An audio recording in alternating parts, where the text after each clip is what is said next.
Cosa fa un assistente sociale? Che cosa faccio? Diciamo che è difficile poter esprimere brevemente perché la possibilità di applicare il nostro know-how in moltissimi settori è una realtà possibile. Vi dico che dal 1° giugno del 2020 abbiamo un nuovo codice deontologico. Poterlo leggere e sapere ci permette veramente di comprendere che cosa si può fare. Brevemente, la nostra professione permette la possibilità che i diritti fondamentali delle persone siano rispettati e soprattutto ci permette di concorrere ad uno sviluppo sociale. Dove operano gli assistenti sociali? Per quanto riguarda gli ambiti di intervento, tendenzialmente possiamo fare 3 macro categorie: i servizi pubblici, il privato e il no profit. Per quanto mi riguarda, ho avuto esperienza in tutti e tre. La prevalenza è stata nella pubblica amministrazione, in un servizio pubblico, quindi un'azienda speciale consortile, e dal 2016 ho uno studio privato e quindi lavoro totalmente in libera professione.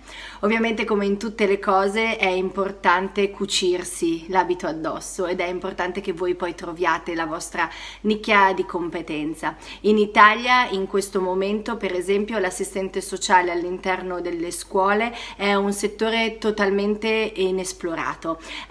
Inoltre ci sono molti assistenti sociali che lavorano invece all'interno dei servizi sanitari o nei servizi, appunto, servizi sociali pubblici, che vengono chiamati servizi di base.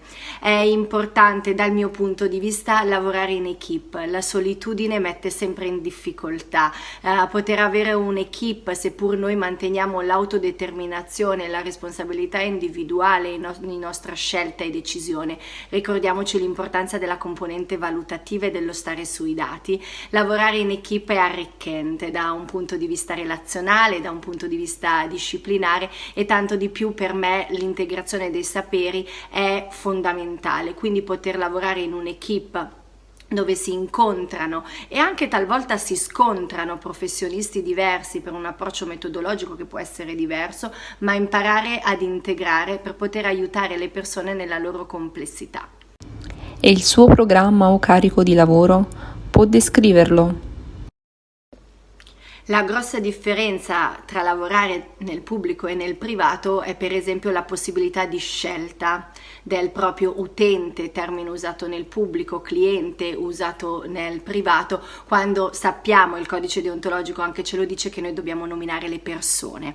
Lavorare in un servizio pubblico, soprattutto in una gerarchia piramidale, il carico di lavoro nella mia esperienza è sempre stato molto elevato, però c'è anche da dire che crescendo o invecchiando da un punto di vista professionale, l'esperienza ti insegna ad essere molto più veloce, che non vuol dire essere superficiale, ma affinare degli strumenti che ti permettono di vedere oltre e di vedere prima.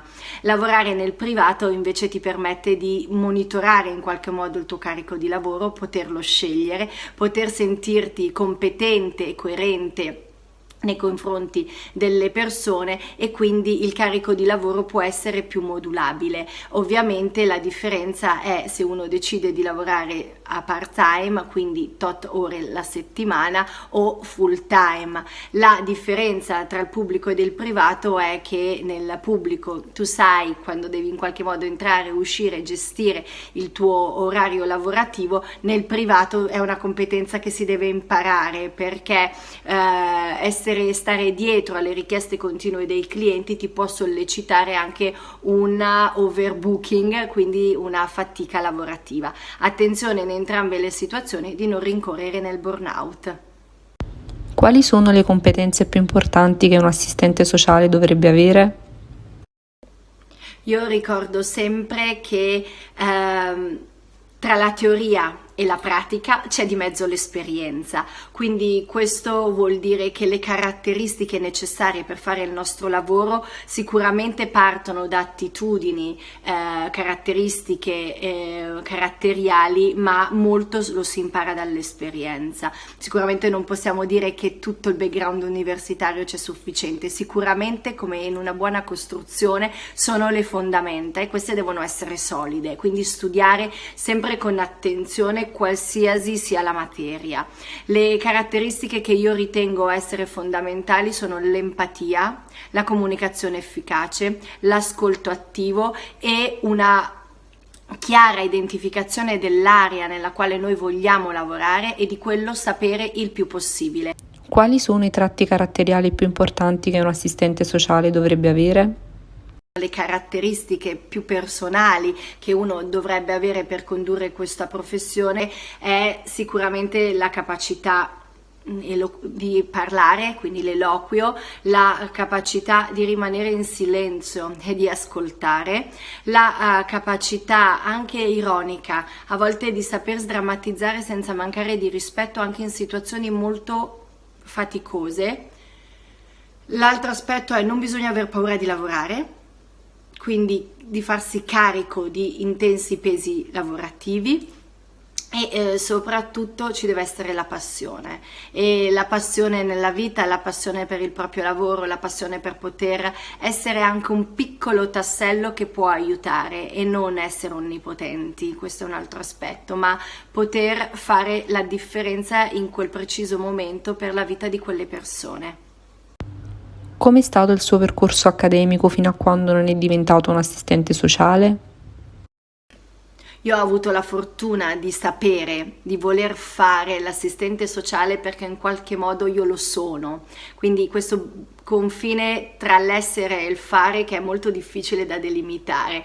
Quindi mi è andata, come dire, bene, perché il mio ciclo di studi in Università Cattolica a Milano c'è stata la triennale, una laurea di base, ho conseguito subito l'esame di Stato e siccome nel frattempo non c'era una specialistica che rispondeva già alle mie caratteristiche un po' manageriali, perché l'idea imprenditoriale io l'ho sempre avuta, ho lavorato a Londra, sempre nel mio settore. Quando sono rientrata c'era la specialistica che volevo sempre in Università Cattolica, quindi politiche sociali e gestione dei servizi alla persona, il management, e ho iniziato poi nuovamente a lavorare specializzandomi, come vi dicevo, in nicchie riferenti più al mio interesse. Quindi la mediazione familiare, la coordinazione genitoriale, quindi 2 metodi specifici alternativi di risoluzione delle dispute, perché lavoro moltissimo nell'ambito delle separazioni e del divorzio, e tutto quello che riguarda i procedimenti aperti al tribunale minorile, quindi relativi alla potestà genitoriale. Quindi tutte le mie formazioni riguardavano e riguardano tuttora questo ambito. Quanto guadagna in media un assistente sociale? In Italia non è un lavoro ben visto, siamo non tantissimi rispetto alla domanda, per cui le problematicità sociali ci sono e dal 2008 anche intensificatesi da una crisi di natura economica, ma non si è ben visti, quindi anche la mia opinione assolutamente personale è che questo ha un'incidenza anche sul guadagno. Non si può parlare di un'omogeneità di salariale, dipende molto se si lavora appunto nel pubblico o nel terzo settore. Ovviamente nel privato uno è libero di stabilire un proprio range tariffario, e siccome c'è un contratto e questo contratto viene firmato dal cliente, la tariffa viene stabilita tra il professionista ed il cliente, quindi non mi sento assolutamente di dirvi quale può essere il range. Rispetto al terzo settore c'è il contratto nazionale delle cooperative, quindi lì ci sono dei range di prezzo, e da un punto di vista di libera professione vi posso dire che se si lavora bene è un lavoro che permette di vivere a tempo pieno. Mi dica una cosa che le piace di più del suo lavoro e una che non le piace. Come vi dicevo, avendo scelto in maniera assolutamente consapevole di esercitare questa professione, devo dire che mi piace tutto di questa professione. A volte è molto difficile poter accettare che le persone non vogliono farsi aiutare o non vogliono fare in quel passo in più che tu invece ti rendi conto che per loro sarebbe possibile e potrebbe essere un punto di svolta.